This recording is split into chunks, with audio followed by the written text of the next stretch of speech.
Today I'm going to be showing you how you can get custom things attached to your characters and even custom weapons. Alright, so for the first thing you want to do to get your custom things attached to your characters or even create custom weapons, all you want to do is that you want to create a Niagara system in your content drawer. Now you can name it whatever, and once you have that named, you can click on it. Now, I already have everything set to what you want to have your custom things attached to your character or whatever. So once you double click on the Niagara system thing, this is what you won't see. And that's only because, well, you had to add what you do see. So in order to add stuff, if this is your first time, all you want to do is right click, add emitter, and then type in DI and then add the first one.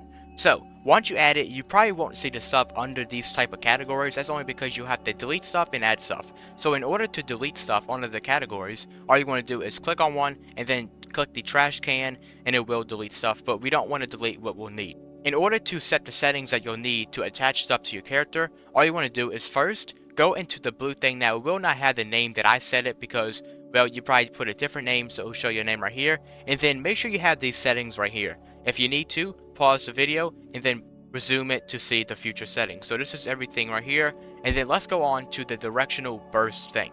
So this is everything that you'll need to have set.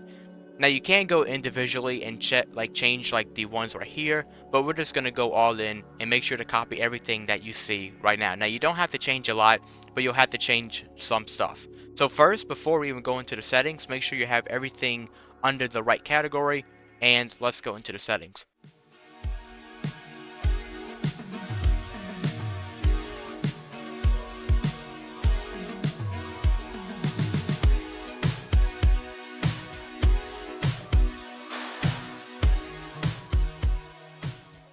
So if I scroll down too fast, all you have to do is go back, pause on certain categories, or you can put the video speed in a slower amount.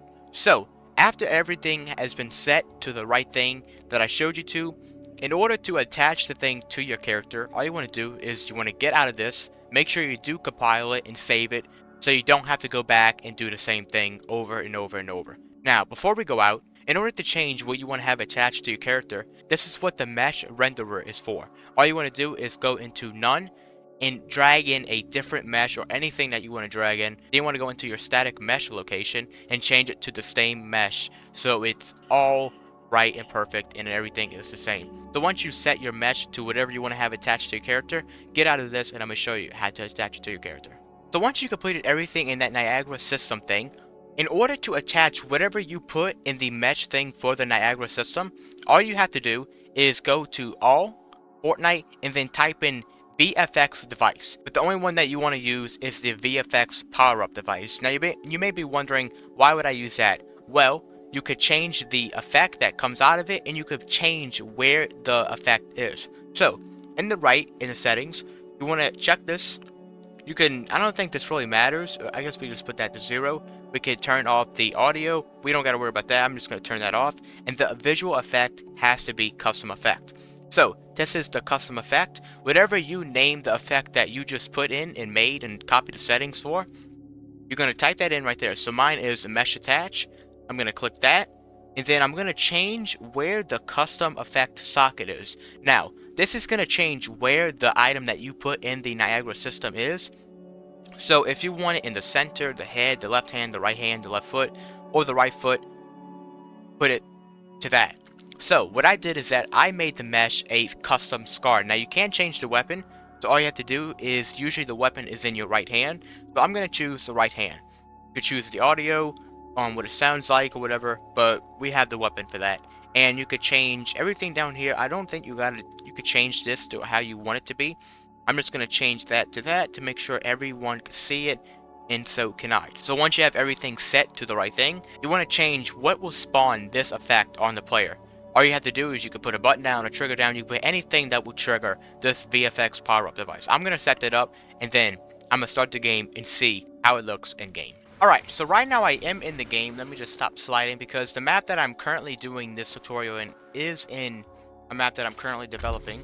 So what you want to do is click the button and you will have the thing attached to your thing. So if I go over it, as you can tell, I have the scar attached to my body. Now, the thing with this is that the mesh that I use isn't properly rotated right.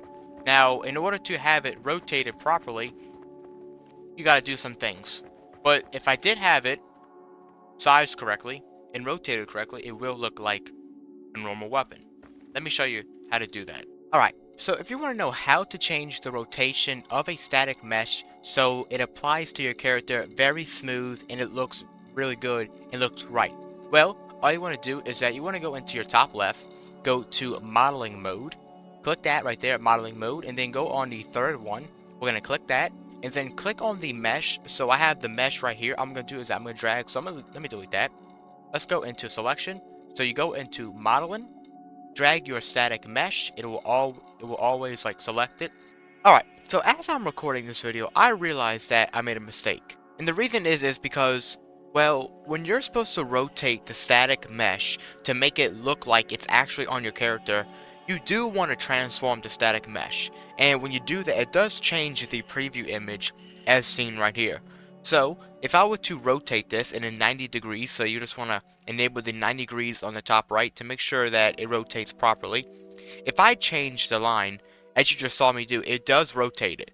But all I have to do is go to Xform, Edit, Pivot, and then I make sure that the red line is on the front of the mask.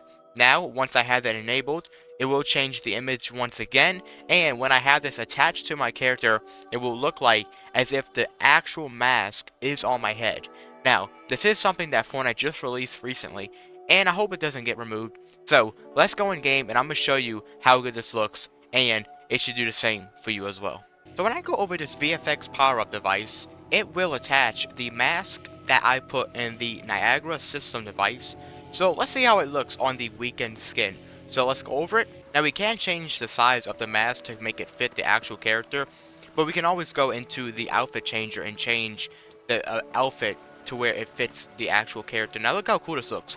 So we can do anything we want. We can walk, we can emote. This mask that I have on my head is basically permanent unless I respawn.